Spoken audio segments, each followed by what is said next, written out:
ನನ್ನ ಹೆಸರು ಕಲಾವತಿ ಅಂತ ಹೇಳಿ. ಸೊ ಆಟೋಮಿ ಬಗ್ಗೆ ಏನಂತ ಹೇಳಿ ಎಲ್ಲ ರಿಸಲ್ಟ್ ನಿಮಗೆ ಗೊತ್ತಿದೆ. ಬಟ್ ನಾನು ಹೊಸ ಅಂದರೆ ನಾನು ವಿಮಲಾಶ್ರೀ ಮೇಡಮ್ ಅವ್ರ ಮೂಲಕ ಬಂದೆ. ಲಾಸ್ಟು 1.5 ಇಯರ್ ಮುಂಚೆನೇ ನನಗೆ ಹೇಳಿದ್ರು. ಬಟ್ ನಾನು ಕೇರ್ಲೆಸ್ ಮಾಡಿದೆ. ಯಾಕೆಂದರೆ ಆಲ್ಮೋಸ್ಟ್ ಅದು ಹ್ಯೂಮನ್ ಬೀಯಿಂಗ್ಸ್ ಗೊತ್ತಿದೆ ಅಲ್ವಾ, ಯಾರು ಏನೇ ಒಂದು ಹೊಸದಾಗಿ ಹೇಳಿದ್ರು ನಂಬಲ್ಲ ಅಷ್ಟು. ಇವಾಗ ಫಾರ್ ಎಕ್ಸಾಂಪಲ್ ನಮ್ಮ ಮನೇಲಿರೋ ನಾಯಿಗೂ ಕೂಡ ಒಂದು ರೊಟ್ಟಿನೋ ಏನೋ ಒಂದು ತಿಂಡಿ ಹಾಕಿದ್ರೆ ಫಸ್ಟ್ ಅದು ತಿನ್ನಲ್ಲ, ಮೂಸ್ ನೋಡುತ್ತೆ, ಆಮೇಲೆ ಮುಖ ನೋಡುತ್ತೆ, ಒಳ್ಳೆಯವರ ಇವ್ರು ಒಳ್ಳೆದೇ ಹಾಕಿದಾರೆ ಅಂತ ಯೋಚನೆ ಮಾಡಿ ಆಮೇಲೆ ತಿನ್ನುತ್ತೆ. ನಿಜನ ಇಲ್ವಾ? ಆಗಿದ್ಮೇಲೆ ನಾವು ಮನುಷ್ಯರು ನಂಬೋದಿಲ್ಲ, ಅಷ್ಟು ಈಸಿಯಾಗಿ ನಂಬಲ್ಲ ನಾವು. ಅದೇ ರೀತಿನೇ 1.5 ವರ್ಷಕ್ಕಿಂತ ವಿಮಲಾಶ್ರೀ ಅಂತ ಅಂದ್ರು ನನಗೆ, ಬನ್ನಿ ತುಂಬ ಚೆನ್ನಾಗಿದೆ, ನೀನು ಬೈ ಮಾಡಬೇಡ, ಏನು ಮಾಡಬೇಡ, ಸುಮ್ಮನೆ ಬಾ ಅಂತ ಕರೆದು. ಅಯ್ಯೋ ಹೋಗಿ ಮಾಡೋ ಕೆಲಸ ಇಲ್ಲ, ನಾನು ಮೋದಿ ಕೇಳಿ ಮಾಡಿ ಮಾಡಿ ಮಾಡಿ ಸಾಕಾಗಿ ಬಿಟ್ಬಿಟ್ಟಿದ್ದೀನಿ, ಸಮಸ್ಯೆ ಬೇಡ, ನೀನು ಚೈನೀಸ್ ಸಿಸ್ಟಮ್ ಅಂತ ಫಸ್ಟ್ ಕೇಳಿದೆ. ಚೈನೀಸ್ ಸಿಸ್ಟಮ್ ಅಲ್ಲ, ನೀವು ಫಸ್ಟ್ ಬಾ ಅಂತಂದ್ರು. ಬೇಡಮ್ಮ, ನನಗೆ ಗೊತ್ತಾಯ್ತು, ನೀವು ಹೇಳೋದ್ರಲ್ಲೇ ಅರ್ಥ ಆಯಿತು, ನನಗೆ ಬೇಡ ಅಂತೇಳಿ 1.5 ವರ್ಷ ತಳ್ಳಿ ಹಾಕ್ತಾರೆ. ಯಾರಿಗೆ ಲಾಸು? ನನಗೆ ಲಾಸು. ಹೇಗೆ ಮತ್ತೆ ನಾನು ಇಲ್ಲಿಗೆ ಬಂದೆ ಅಂದರೆ, ಅದೇನೋ ಕಾರ್ಯವಾಸ ಕತ್ತೆ ಕಾಲು ಹಿಡ್ಕೊಂಡಿದ್ರೆ ಕೆಲಸ ಆಗುತ್ತೆ ಅಂತ ಅನ್ನೋ ರೀತಿಯಲ್ಲಿ ನಮ್ಮ ತಾಯಿಗೆ ಹುಷಾರಿಲ್ದಿರ ಆಯಿತು. ಇದೇ ಸೆಂಟ್ ಜಾನ್ಸ್ ಹಾಸ್ಪಿಟಲಲ್ಲಿ ಅಡ್ಮಿಟ್ ಮಾಡಿದ್ವಿ. ಎಷ್ಟು? 1 ತಿಂಗಳು. ಇದೇ January 24th, January 1st ಹಾಸ್ಪಿಟಲಲ್ಲಿ ಅಡ್ಮಿಟ್ ಮಾಡಿದ್ದೀವಿ. 30 ದಿವಸದವರೆಗೂ ಹಾಸ್ಪಿಟಲಲ್ಲಿ ಇಟ್ಟಿದ್ದೀವಿ. ಏನು ಪ್ರಾಬ್ಲಮ್ ಅಂದರೆ ಹಾರ್ಟ್ ಪ್ರಾಬ್ಲಮ್ಮು, ಕಿಡ್ನಿ ಪ್ರಾಬ್ಲಮ್ಮು, ಡಯಾಲಿಸಿಸ್ಗೆ ಹೋಗಬೇಕು ಅಂತ ಡಾಕ್ಟ್ರಿಗೆ ಬರ್ಕೊಟ್ರು. ನಾನು ಕಡಾ ಕಂಡೀಷನ್ ಆಗಿ ಡಾಕ್ಟ್ರಿಗೆ ಹೇಳಿದೆ, ನೀವು ಏನೇ ಟ್ರೀಟ್ಮೆಂಟ್ ಕೊಟ್ಟರು ಪರವಾಗಿಲ್ಲ, ಡಯಾಲಿಸಿಸ್ ಮಾತ್ರ ಹೋಗಬೇಡಿ ಅಂತ. ಸರಿ, ಅವಾಗಲೂ ಒಂದ್ಸತಿ ಹಾಸ್ಪಿಟ್ಲಲ್ಲಿರೋ 15 ದಿವಸ ಅಲ್ಲಿಗೆ ಆಗಿತ್ತು ಅಡ್ಮಿಟ್ ಆಗಿ. ಇವ್ರು ಕಾಲ್ ಮಾಡಿದ್ರು, ಕಲಾವತಿ ಎಲ್ಲಿದ್ಯಾ? ಈ ಥರ ಹಾಸ್ಪಿಟ್ಲಲ್ಲಿದ್ದೀನಿ. ಬಡ್ಕೊಂಡೆ ನಾನು, ನಿಮ್ಮಮ್ಮನಿಗೆ ಇವ್ರು ಕೊಡು ಅಂತ ಬಡ್ಕೊಂಡೆ. ನಿಮ್ಮಮ್ಮ ನಿಮಗೆ ಬೇಕಾಗಿಲ್ವಾ? ನಿಮ್ಮಮ್ಮ ನಿಮಗೆ ಬೇಡವಾ? ನಿಮ್ಮಮ್ಮ ಚೆನ್ನಾಗಿರೋ ನಿಮ್ಗೆ ಇಷ್ಟ ಇಲ್ವಾ ಅಂದರು. ಅಯ್ಯೋ ಅಮ್ಮ, ನಾನು ಆಸ್ಪತ್ರೆಯಲ್ಲಿದ್ದೀನಿ, ನನಗೆ ತಲೆ ಕೆಡ್ತಾ ಇದೆ, ನನಗೆ ಏನು ಹೇಳು ಅಂತ.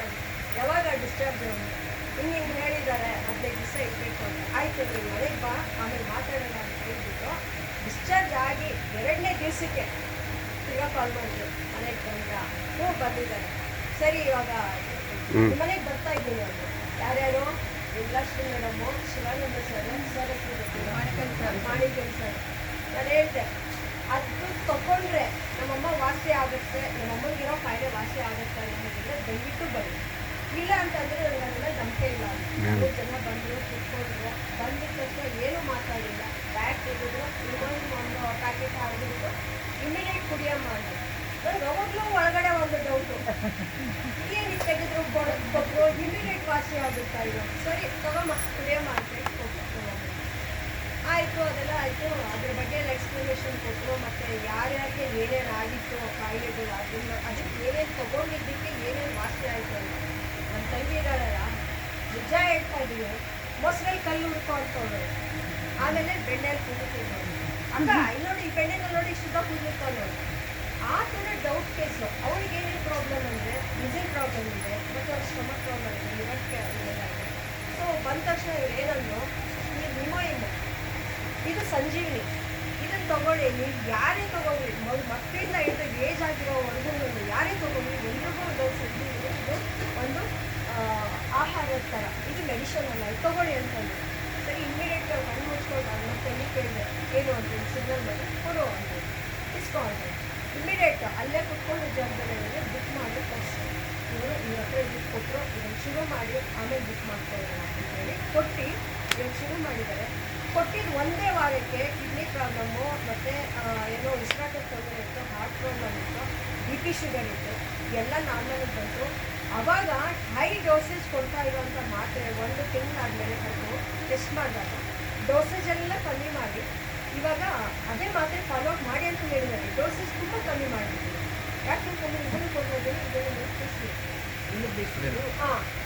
ಒಮೆಗಾ 3 ಸ್ಪಿಲಿನ ಇದಿಷ್ಟು ಫಾಲೋಅಪ್ ಮಾಡ್ತಾ ಬಂದಿದ್ದಕ್ಕೆ ಇವತ್ತು ನಮ್ಮ ತಾಯಿ ಎತ್ತಿ ನಿಂತ್ಕೊಂಡು ನಡೀತಾ ಇದ್ದಾರೆ. ಮೊದಲು ನಿಂತ್ಕೊಂಡು ಹೋಗಿ ವಾಶ್ರೂಮ್ ಕರ್ಕೊಂಡೋಗಿ ಅವ್ರಿಗೆಲ್ಲ ನಾವೇ ಮಾಡಿಸ್ಬೇಕಾಗಿತ್ತು, ನಾವೇ ಕರ್ಕೊಂಡ್ಬಂದು ಕೂರಿಸ್ಬೇಕಾಗಿತ್ತು.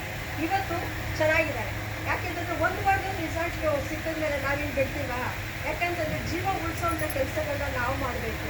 ಅದೇನೋ ಹೇಳ್ತಾರಲ್ಲ, ಸಹವಾಸದಿಂದ ಸನ್ಯಾಸಿನೂ ಕೆಟ್ಟ ಅನ್ನೋ ಹಾಗೆ ಏನು ಮಾಡಬೇಕು? ಸವಾಹ ಮಾಡಿಬಿಟ್ಟಿದ್ದೀವಿ ಆಟೋಮಿನಲ್ಲಿ, ಎಲ್ಲರನ್ನೂ ಉಳಿಸೋ ಕೆಲಸ ಅಂತ ಮಾಡಬೇಕು ನಾವು.